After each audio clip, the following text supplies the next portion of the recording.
Good morning. Good morning. ঘুম হয়েছিল ঠিক করে? তুমি মাথায় হাত বুলিয়ে দিলে ঘুম হবে না? তোমার ঘুম হয়েছিল তো? না, আমি ওই আসলে মুনিরা তো সারা রাত জেগেছে রাজার কাছে, আমি ফোন করে খোঁজ নিচ্ছিলাম। সকালে উঠলে আবার তোমাকে বলতে হবে।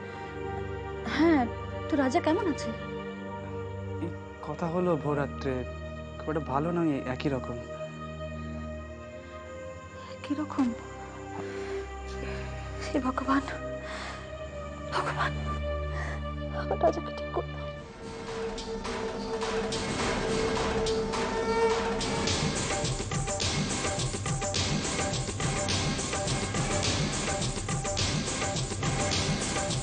তুমি জীবনে কোনোদিন হারোনি, আর এবারেও তুমি হারবে না।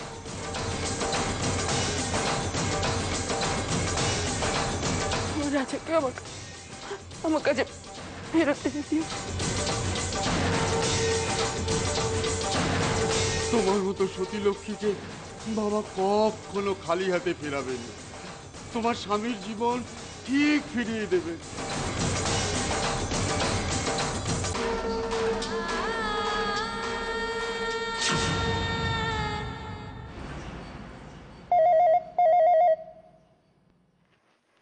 হ্যালো, কে বলছেন?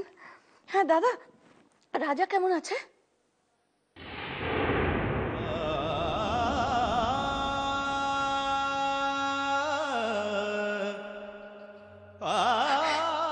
রাজা নেই।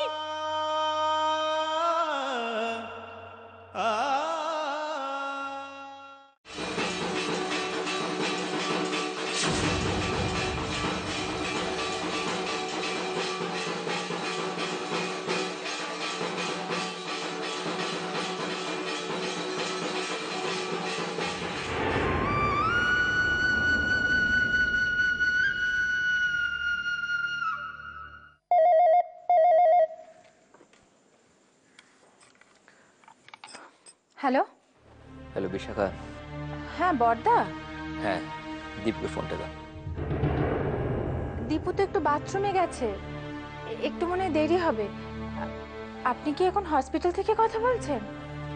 কে? বড়দা ফোন করেছে হসপিটাল থেকে। দেখো, হয়তো টাকা পয়সার দরকার পড়েছে।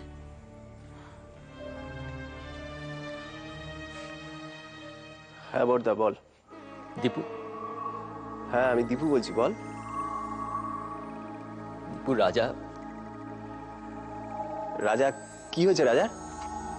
হ্যালো, কি হয়েছে রাজার?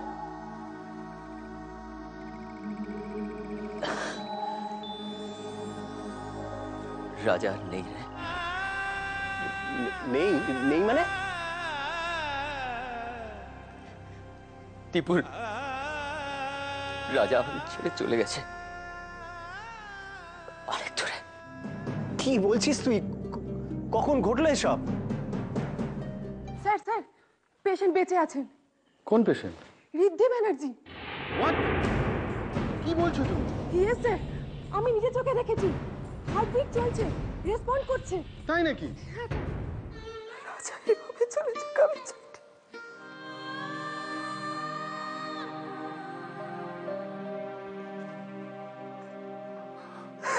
কি হয়ে গেল আমি? কি হয়ে গেল? আমি এটা সহ্য করবো কি করে?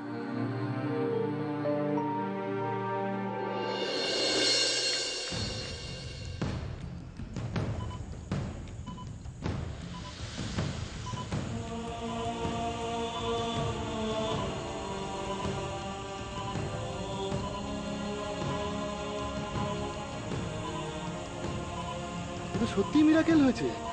সত্যি ডক্টর, আমিও বিশ্বাস করতে পারছি না। আপনারা কাজ করুন, হ্যাঁ আপনারা এখানে থাকুন, আমি ডাক্তার অপূর্ব সেনকে একবার খবর দিই। হ্যাঁ ওকে স্যার।